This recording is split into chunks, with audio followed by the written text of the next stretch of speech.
we have been conditioned to see narcissists as good leaders, especially in a church context that is seen as the charismatic leader. And so that's seen as something to admire. And we're all conditioned to see it that way. And so these systems basically need a narcissist in order to work. And if they don't have a narcissist, then they kind of break down. I've seen that happen over and over and over again in church systems of needing the narcissist to lead it. And if we don't have a narcissist, then we'll find one because this church won't function unless it has a narcissist. One thing that you've written about is how when people do target someone, they're looking for, and you used what I think of as a military term, high value targets. We used to say HBTs, Yes. or the shiny objects. Yes. What's going on with that? I think it's easy to assume that people who were brought into a cultic environment are not particularly interesting people. But in fact, it seems the targets are the HVTs. Absolutely. Yeah. There was a at one of the churches I worked for, the pastor, there was a person that he called his best friend. And his best friend, I got to know the best friend, and the best friend was just a really amazing man.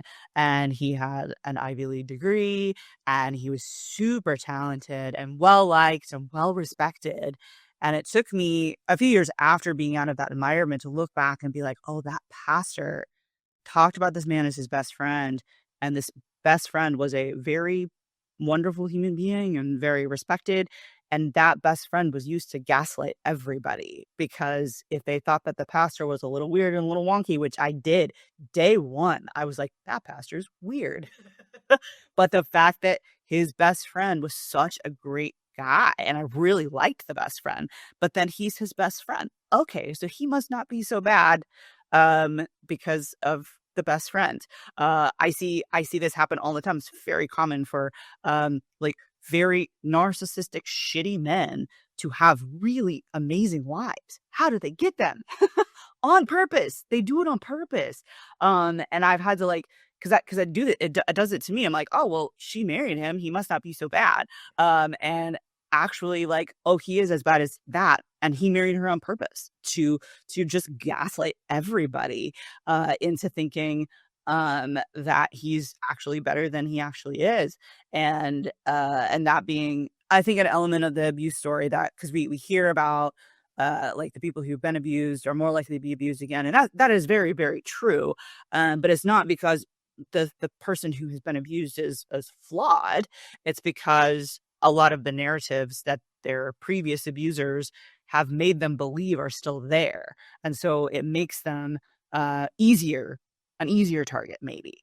But the target typically tends to be someone, especially in a church context, who's really, really hardworking, who really wants to do the right thing, who is really dedicated and loves Jesus and loves the Bible, and wants to be a good person, and is a good person, a good, decent human being.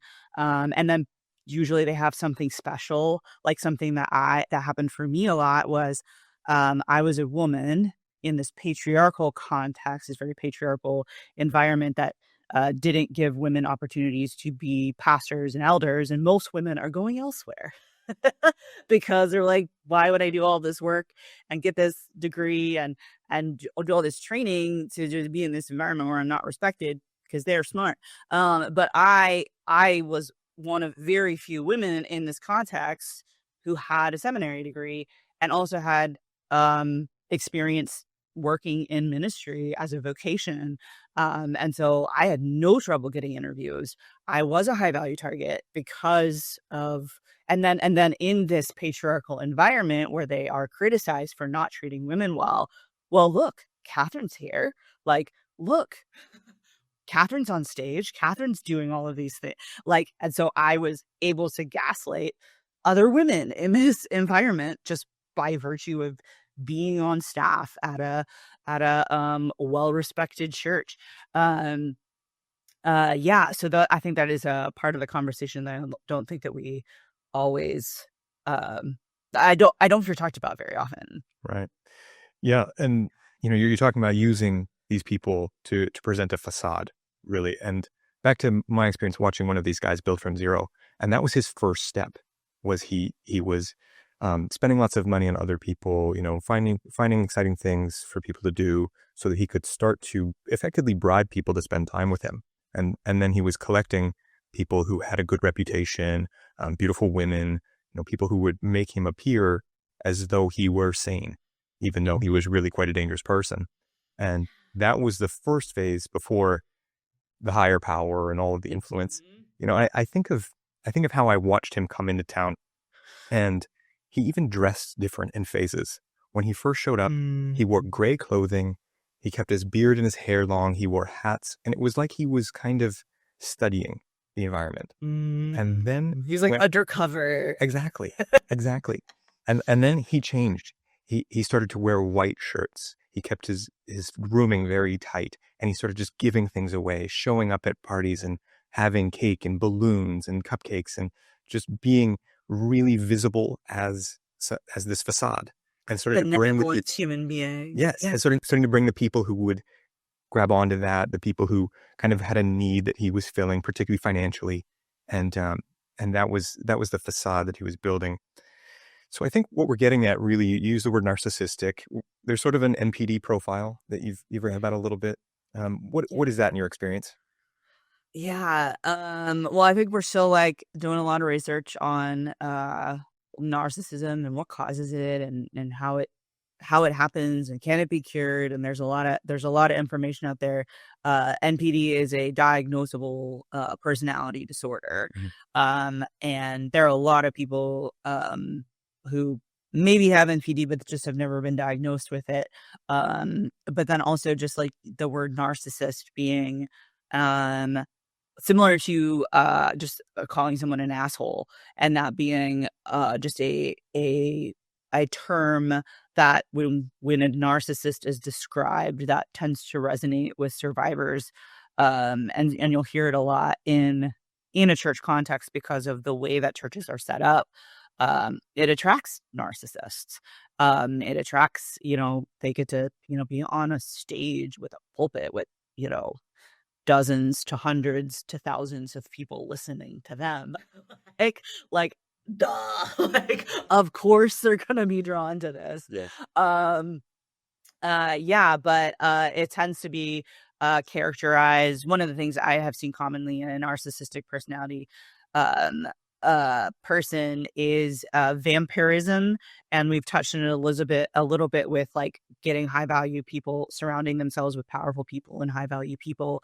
And I thought I'd note too that the pastor that called this really phenomenal man his best friend, the best friend never said that about the pastor. It's not like I should point that out. Like, it was not a exchange thing, but he couldn't control what the pastor said about him. Like, I mean, other than without looking like an asshole, right? And so that vampirism of just like kind of sucking the life from somebody, and that's typically like, and it's not, doesn't automatically mean someone is a narcissist if they are life sucking, but that tends to be an early sign for me that someone might not be have all of the fries in their Happy Meal when they are starting to suck life from you, and doing it in very, very subtle ways. There's typically a love bombing phase, which happens in a church culture too. Like the the culture of church is a narcissistic dynamic. You get love bombed typically when you go to church. Here, fill out this form. Here are donuts. Here are all these Bible studies. Come join us. Welcoming, right?